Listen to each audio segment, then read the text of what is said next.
Assalamualaikum warahmatullahi wabarakatuh. Perkenalkan, nama saya Bernia Merani dari kelas MNC 21 gabungan dengan NPM 21411061. Di sini saya akan menjelaskan tentang kode etik penggunaan informasi teknologi. Saya dari Fakultas Ekonomi dan Bisnis, program studi S1 Manajemen. Baik, yang pertama saya akan menjelaskan tentang pengertian kode etik penggunaan informasi teknologi, yaitu seperangkat pedoman yang mengatur perilaku dan tanggung jawab individu atau organisasi dan menggunakan teknologi informasi. Tujuannya adalah untuk mendorong perilaku etis. Kode etik ini bertujuan untuk mendorong penggunaan teknologi informasi yang adil, jujur, dan bertanggung jawab. Lalu melindungi hak dan privasi. Kode etik ini melambangkan perlindungan hak privasi data dan informasi individu dan dapat meningkatkan keamanan. Kode etik ini membantu dalam meminimalkan resiko keamanan dan penggunaan teknologi informasi. Lalu, siapa yang harus mematuhi kode etik ini? Jawabannya adalah semua individu yang terlibat dalam penggunaan informasi teknologi, termaksud profesional TI, penggunaan akhir, dan organisasi yang mengandalkan informasi teknologi harus mematuhi kode etik ini. Mengapa kode etik ini penting dalam dua informasi teknologi? Karena kode etik ini penting melindungi privasi melalui regulasi etika, privasi individu, dan dapat dilindungi, mencegah perlindungan informasi. Mengatasi dampak negatif, kode etik ini membantu mengidentifikasikan dan mengurangi dampak negatif teknologi seperti penyebaran berita palsu, mengarahkan data, dan tindakan ilegal.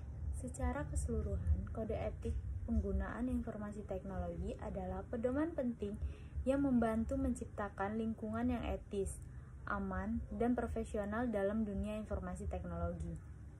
Lalu di slide ketiga ada resiko dan dampak.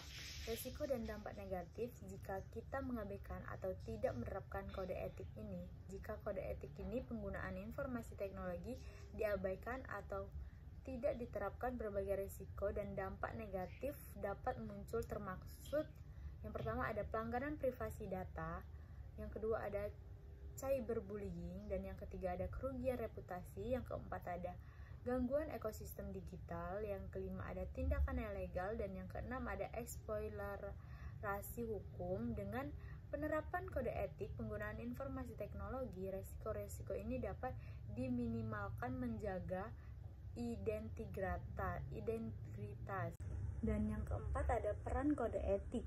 Kode etik penggunaan informasi teknologi dapat memitigasi resiko dan konsekuensi negatif yang didefinisikan sebelumnya.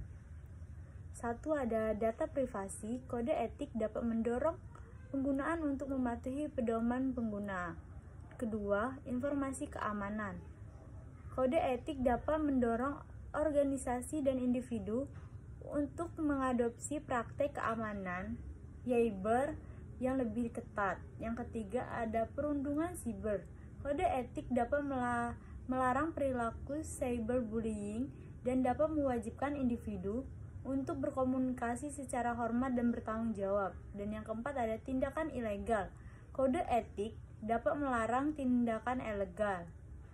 Kode etik dapat mencakup persyaratan untuk mematuhi undang-undang yang berlaku. Misal, kode etik bisa menghapuskan organisasi untuk mengharuskan organisasi dengan mematuhi kode etik ini.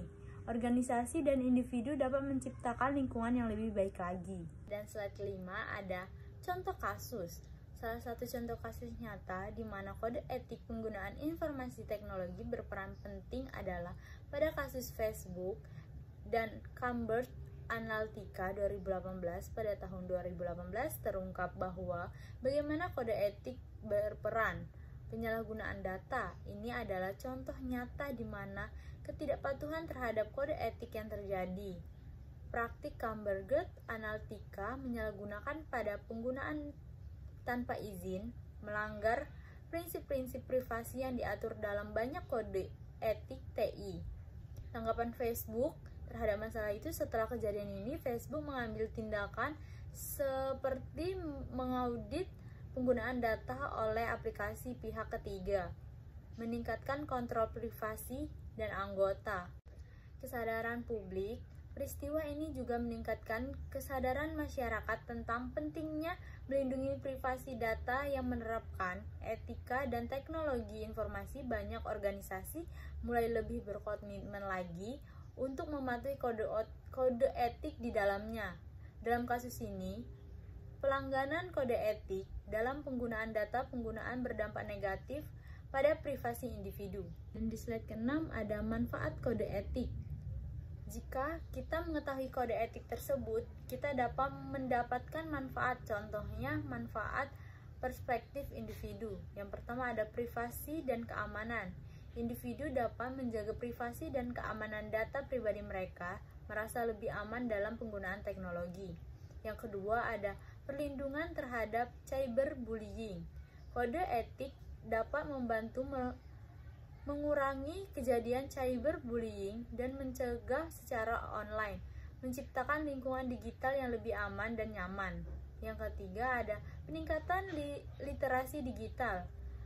Mematuhi kode etik, mempromosikan literasi digital, membantu individu menjadi pengguna yang lebih cerdas dan sadar akan resiko dan tanggung jawab yang besar. Dan selanjutnya ada manfaat dari sudut pandang organisasi. Yang pertama ada reputasi dan kepercayaan. Reputasi dan kepercayaan yaitu mematuhi kode etik, membantu membangun dan mempertahankan reputasi baik, meningkatkan kepercayaan pelanggan, mitra bisnis, dan pemegang saham. Dan yang kedua ada kepatuhan hukum, menghindari sanksi dan konsekuensi hukum yang mungkin muncul karena ketidakpatuhan terhadap undang-undang dan peraturan. Dan yang ketiga ada keamanan data, praktik yang lebih aman dalam pengelolaan data, mengurangi resiko pelanggaran keamanan dan hilang data. Dan terakhir dari sudut pandang masyarakat lebih luas, yang pertama ada perlindungan hak individu. Kode etik membantu melindungi hak individu atas privasi dan data, menjaga keseimbangan antara inovasi teknologi dan hak individu. Yang kedua ada pencegahan kejahatan dunia maya.